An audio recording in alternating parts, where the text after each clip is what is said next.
Qué tal, Salvador? Entonces, la hermenéutica analógica que pues vamos a tratar de empezar ahorita a bosquejarla, pues bueno, es idea de Mauricio Beuchot, Ujú. por principio. Él es de 1950,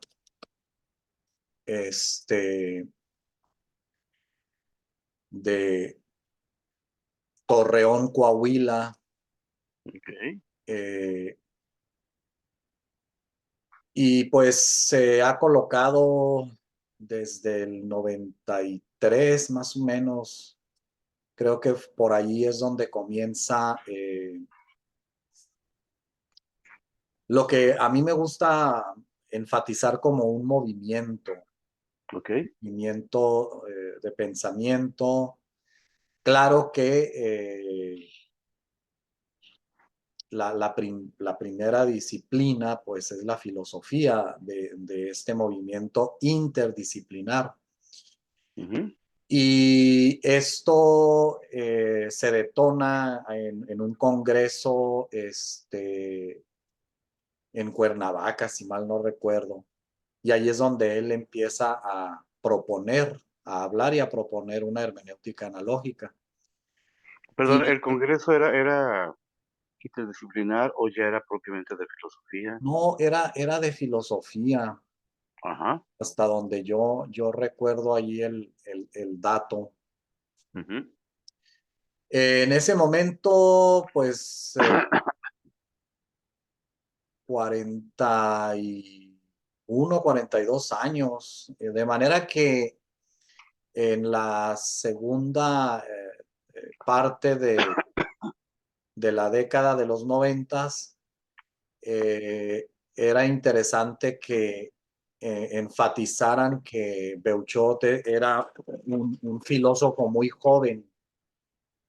Ujú. Esto llamaba mucho la atención porque pues no es común ver a alguien con una propuesta consolidada a esa edad. Claro. Y en estos tiempos también. Sí, aunque hay un boom ahorita de pensadores muy jóvenes, entre los 30 años todavía, pues que tienen el manejo del océano de la filosofía, pues la verdad es que impresiona, pero de eso a tener Una una propuesta definida. propuesta, eso por un lado, y por otro lado, la capacidad de síntesis, creo que Ujú. ya en los 80 era evidente en Beuchot, por ahí puede uno buscar algún artículo que data de los 80 y esa capacidad de síntesis pues la verdad es que es muy original. Y eso a mí en lo personal, primero como estudiante de filosofía, pues me ayudaba didácticamente mucho para saber por dónde ir tomando los hilos de un pensador o de una corriente filosófica. Y por otro lado, yo hasta este momento no encuentro fuera de la filosofía clásica. Eh, Académica, digamos, ¿no? Todo lo que se enseña en las facultades de filosofía. no, pero es que el problema hacia lo que quiero ir es Sí. que hay un problema serio en la academia que hace que más que academia haya academicismo. Y es el problema de que hay Ujú. modas. Y, y yo, bueno, lo que yo entiendo se maneja, incluso lo defino de la mano de Beuchot como filosofía clásica, escolástica, pues da, Ujú. da los elementos didácticos, pero en el sentido más amplio de la palabra, para ir ordenando y poder ir entrando a nadar en el océano de la filosofía. A ver, permíteme un paréntesis al respecto de lo que estás diciendo. Yo me estoy estrenando en esta cuestión de la hermenéutica, Ajá. y donde me he quedado así como muy impresionado, con un grato sabor de boca, y diciendo esto me llena de mucho de sustancia, antes de hablar de rigor, es en la hermenéutica fenomenológica. Y muy, muy condescendiente con los conceptos, pues ya no tan frescos, pero sí muy enraizados en la filosofía de Martin Heidegger, pues, que también se implica un existencialismo, quizás una visión existencial, no al estilo Sartre, pero sí incorporándola a una visión tripartita, existencialismo, fenomenología y posteriormente hermenéutica. Hasta ahí y me llegan a las manos la propuesta de Mauricio ¿cómo se llama? Bouchot. ¿Cómo podemos dar, no un salto, sino continuar el camino dentro de las propuestas, por ejemplo, de esta fenomenología hermenéutica, al del corte heideggeriano, a la presencia de Bouchot con la hermenéutica analógica? Sí, por eso estaba tratando de hacer el resumen con estos elementos de la filosofía clásica aristotélico-tomista, Ujú. porque precisamente la este, fenomenología precisamente no se entiende sin elementos de la escolástica, ¿no? Ok, ok. Ese es el punto. Allí en la otra vez que estuvimos platicando, ya ves que te remitía un texto de Freud. Ujú. Freud, es Aristóteles y la escolástica en Freud a través de Brentano. Ok. Entonces, eh, sin fenomenología, pues no va a haber tampoco existencialismo, ¿no? Que es, Claro. sí, porque yo veo a Husserl Ajá. como precisamente el que tuvo como alumnos, pues obviamente a Heidegger, Ujú. La Sartre. tuvo, sí, No, pero Maurice Sartre fue al contraste con Heidegger, no directamente con Husserl. Pero sí, sí, Heidegger fue alumno de Sartre y que lo traicionó, por cierto, lo corrió de la facultad una vez que fue electo como director, lo corrió a Husserl. y ahí es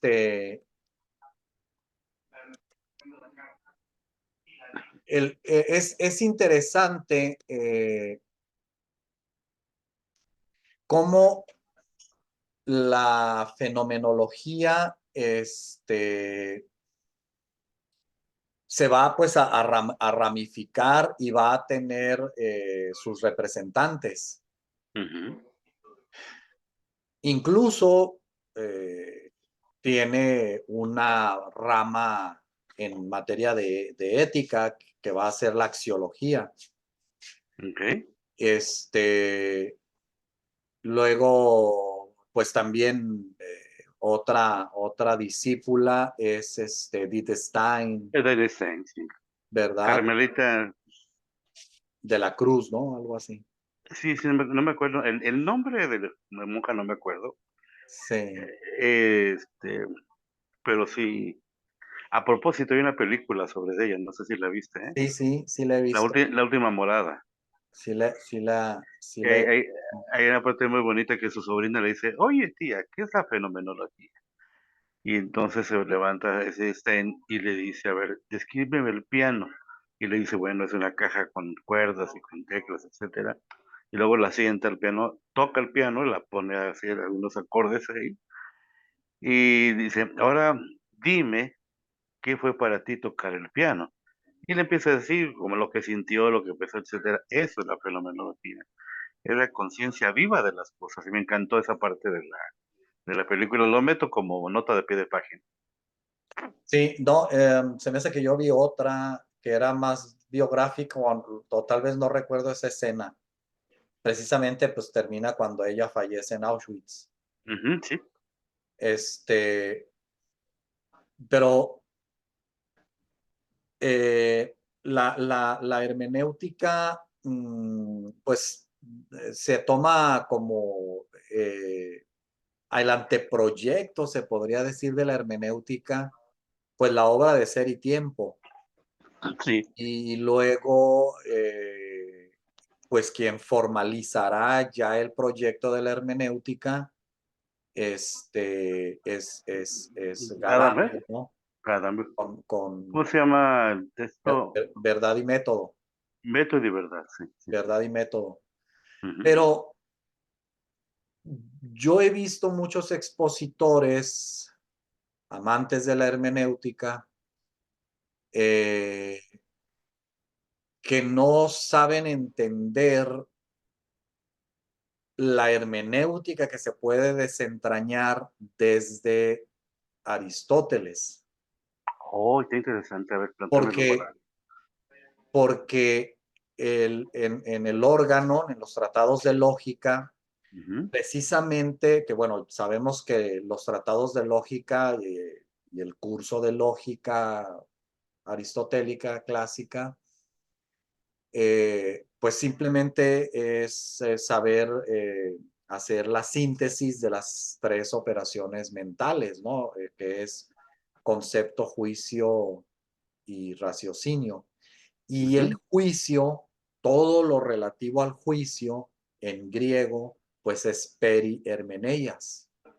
Y allí aparece explícitamente el término hermeneia. ujú, Perihermeneia, o sea, acerca de la interpretación. okey. Entonces, eso por un lado. Por otro A lado, ver, una nota, otra nota.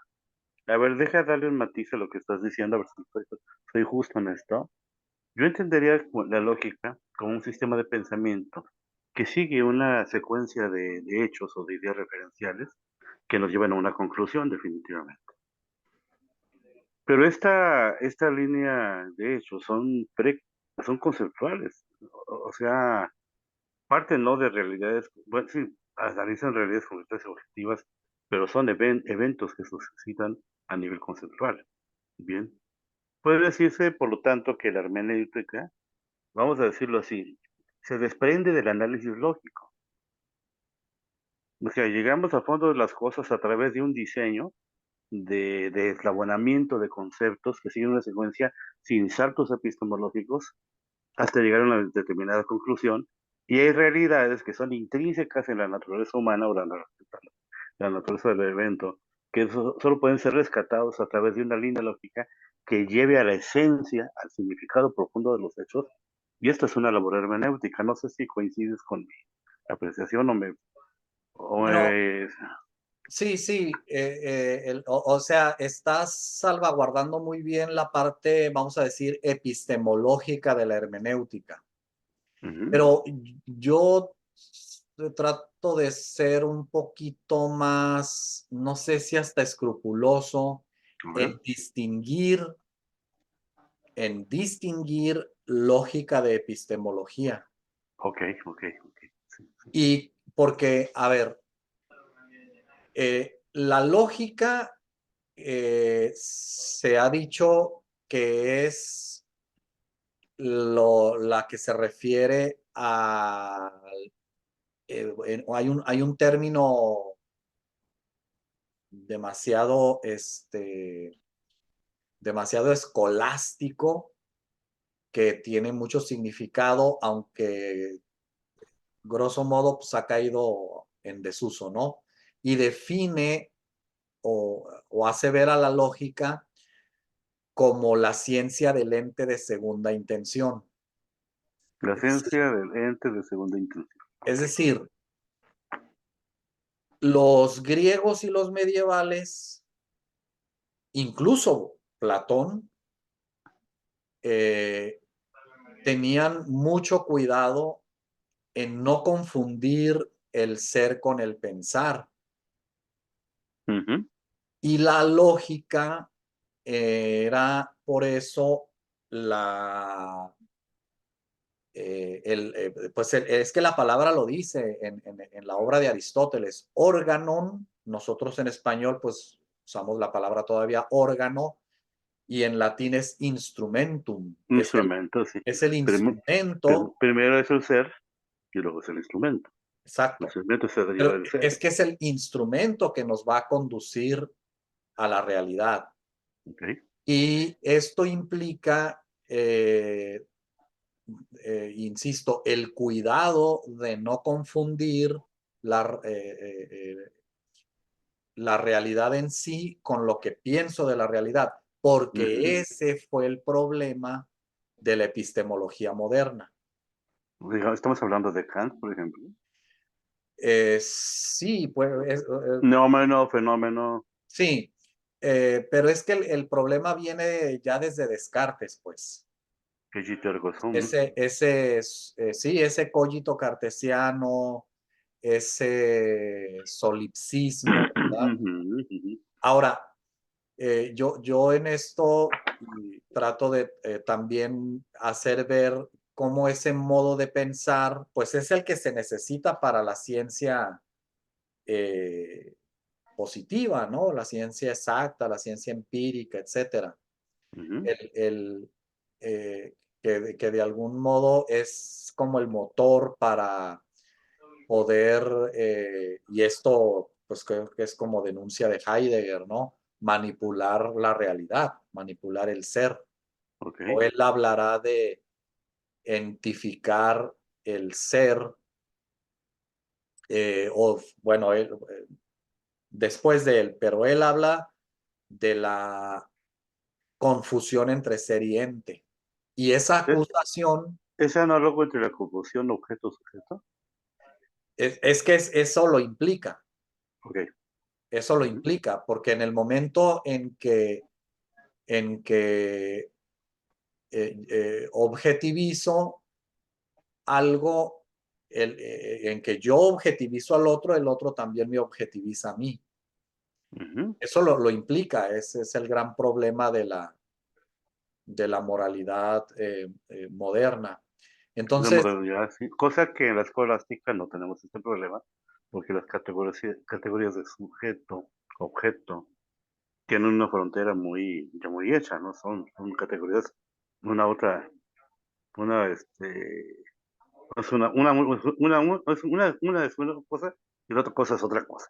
No hay confusión sí, sujeto-objeto. pero por eso, por ese cuidado que estás mencionando, yo veo que por eso se logra muy bien, porque de entrada, una cosa es la realidad ontológica y otra cosa es la realidad lógica, Okey. ¿verdad? Entonces, a veces también queremos reducir la lógica a la parte, vamos a decir, metodológica, en el sentido de que, no, pues es que es para que tengas orden mental. Bueno, efectivamente, Ujú. por eso Platón ponía como requisito las matemáticas o la geometría para ingresar a la academia. ¿Por qué? Porque pues todavía no llegaba Aristóteles con la lógica, Okey. pero eso era lo que él quería, ¿no? Entonces, el Peri Hermeneias lo relativo al juicio, decimos acá en español, ¿verdad? Me hace tener, elaborar las proposiciones, ¿no? Que son las con las que emitimos un juicio, Las premisas. que ya en el silogismo, en la tercera operación mental, se llaman premisas. Nada Ujú. más que la diferencia es que la premisa para que sea premisa, pues está en relación con otra para disponer a un nuevo, a, Concepto. Una a- conclusión. a conducir a una conclusión. ¿Mm? Esa es la diferencia. Entonces, eh, se formaliza luego en la Edad Media la hermenéutica. ¿Por qué? Pues porque los medievales van a ser en toda su labor, pues, teocéntricos, ¿no? De hecho, llegan los teólogos y me dicen, no, no, es que ustedes nos robaron la hermenéutica. ¿Sí? No conozco ningún hermeneuta que no refiera a la hermenéutica como una disciplina antes de ser Bíblica. desde el siglo Mm. 18, 19, antes de ser una disciplina que para la filosofía, pues primero era para la teología. Sí, Y como el caso de Don Scotto, por ejemplo, que fue un gran filósofo, interpretador de la... pero Yo es por que momentos... Sí, dime. pero es que tenemos que irnos todavía más atrás a la patrística. Wow, sí es cierto. Sí, Es que sí, tenemos sí. que remitirnos todavía más Los atrás, padres porque de la iglesia. sí, porque el problema de sí, digo, dije teología y eso es muy amplio, pero debí de haber dicho más bien Biblia. Ujú. El problema de si la Biblia se interpreta alegóricamente o literalmente. Pues literalmente que es el problema fundamental del conflicto protestantes católicos. Más El, allá de otras cosas, esa es la libre interpretación o el magisterio de la iglesia. sí, bueno, es otro es decir, el problema ya de la reforma, eh, el principio de sola escritura, pues claro que va a ser un problema hermenéutico definitivamente, Completamente, completamente. pero utilizando los recursos de la hermenéutica analógica es un falso problema porque, diría Beuchot, Ujú, a ver, si la interpretación sola escritura, diría Beuchot, eso es univocísmo. porque no hay interpretación realmente. No hay Es necesidad de una lectura interpretar. literal. Sí, entonces el De hecho, literal. permíteme, quizás los que más se acercan a la situación de la hermenéutica bíblica es de la iglesia, las iglesias protestantes históricas, el luteranismo. Más allá de ellos, y mucho menos el montón de sectas protestantes que hay ahorita, que es pura fundamentalismo bíblico.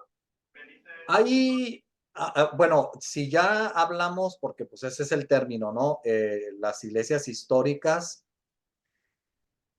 precisamente revisando el contexto e independientemente de lo que oficialmente, entre comillas, sucede con Lutero, sin entrar en los conceptos de excomunión y herejía, etcétera, hay que entender que el movimiento protestante, pues estaba las simientes, ¿no? Desde antes de Lutero. Pero el contexto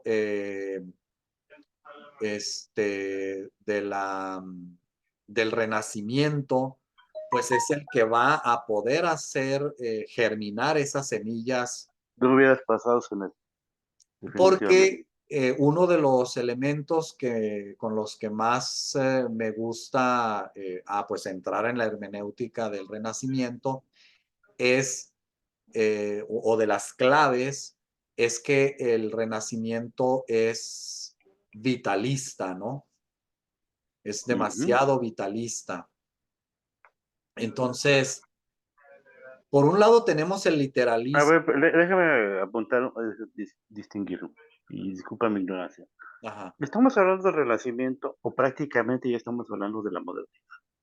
Bueno, es que el, el, el esquema más sencillo que yo manejo para visualizar la modernidad es de tres momentos. y el primero es el Renacimiento, Ok. que ¿Cuál sería el segundo? el racionalismo. Ok. Eh, Francis Bacon. bueno, es que el empirismo, en el caso de los ingleses, porque también es muy de ellos, viene a ser una consecuencia de ese racionalismo, ¿no? Es decir, jalar hacia ese sendero, ¿no? Hacia esa línea de pensamiento. Pero el renacimiento, pues fundamentalmente consiste en el paso del teocentrismo al antropocentrismo. Fíjate que en ese caso yo estuve muy limitado por mucho tiempo en mi concepción, porque yo pensaba que hablar del Renacimiento, hablamos de su núcleo fundamental, era necesariamente en las artes. Pero si trasladamos el Renacimiento al pensamiento filosófico teológico, estamos hablando también de un espacio que permite la posibilidad de, pues no sé, de una hermenéutica protestante, si es que existe. Sí, es que ese es el punto. A ver, a veces nos quedamos, como bien dices, con la comprensión histórica nada más Ok, ok, ok. del Renacimiento, y pues polarizas mucho la atención en la parte del arte. Ujú. Pero, ¿qué implica el arte? Bueno, como es el paso del teocentrismo al antropocentrismo, pues Dios ya no es el único creador. Ok. Entonces, el arte demuestra, eh, el arte demuestra, Un giro antropológico. sí, el arte demuestra que el ser humano también es creador. Ujú. Y es que es lo que nos da precisamente la educación artística, es eso, ¿verdad? Ese está simbolizado en la cúpula, en el fresco de la Capilla Sixtina, cuando Dios crea al hombre y que no solo le está dando vida, sino le está dando capacidad creadora. No sé si es Sí, lo que Miguel Ángel también quiso plasmar. sí, definitivamente. Por eso, el Renacimiento pues, es el puente, ¿verdad? De la Edad Media a la modernidad, pero todavía hay un 40% de ese puente, todavía es muy medieval. Entonces, Ok. los conceptos de co-creador y procreador me parece que son los que más nos precisan esa conciencia del ser humano en ese lapso, ¿no? En ese lapso. ¿Verdad? No, no ver al ser humano como alguien, por lo menos en ese contexto, que, eh, ¿cómo se llama? Desconoció a Dios como creador. Es decir, Entonces, déjame ver si no hay un salto histórico muy grande. La hermenéutica, en este caso, pasa del dominio expreso de lo que es el academicismo clásico, no clásico, em, escolástico, bien, al ámbito modernista a través del Renacimiento. Y estamos hablando de nombres concretos ahí, de autores que ya estén haciendo hermenéutica más allá de la Biblia o más allá del magisterio de la iglesia. pues es que, ¿qué renace? Pues renacen las humanidades griegas, pero precisamente no se puede entender todo eso sin hermenéutica porque lo que hacen es una reinterpretación al margen, precisamente de la fe. Ujú. Eso es lo que se busca, ¿no? ¿Por qué? Pues porque es recolocar al ser humano en el centro. Entonces, pues de ahí también se va a desprender un humanismo muy solidario, ¿verdad? Que de hecho, pues el término humanismo ahí es donde formalmente se gesta, ¿no? Aunque lo puede uno desentrañar desde los griegos y los latinos. ¿Quién sería, a tu juicio, el primer hermeneuta no confesional? Pues Identificable. o sea, confesional, como alguien que tiene toda la intención, vamos a decir, católica, O fuera del ámbito religioso, o sea, es que yo no lo podría encontrar en el Renacimiento. más tardío. Sí, sí, pues es que, no sé, yo creo que es Nietzsche, yo creo que es Schopenhauer, Ok. por ahí iría el asunto, Ujú. por ahí iría el asunto, ¿no? Vamos a regresar ahorita para que no se nos vaya a cortar aquí la llamada. Ah, ok. Vamos al minuto 35. ¿Cuánto te da? 40 Es que minutos, son ¿no? como 40. Ah, sí, ahí dice 40. Entonces, pues, Me mandas otro link. sí, pues es en el mismo. Ok. Ok, ahorita regresamos.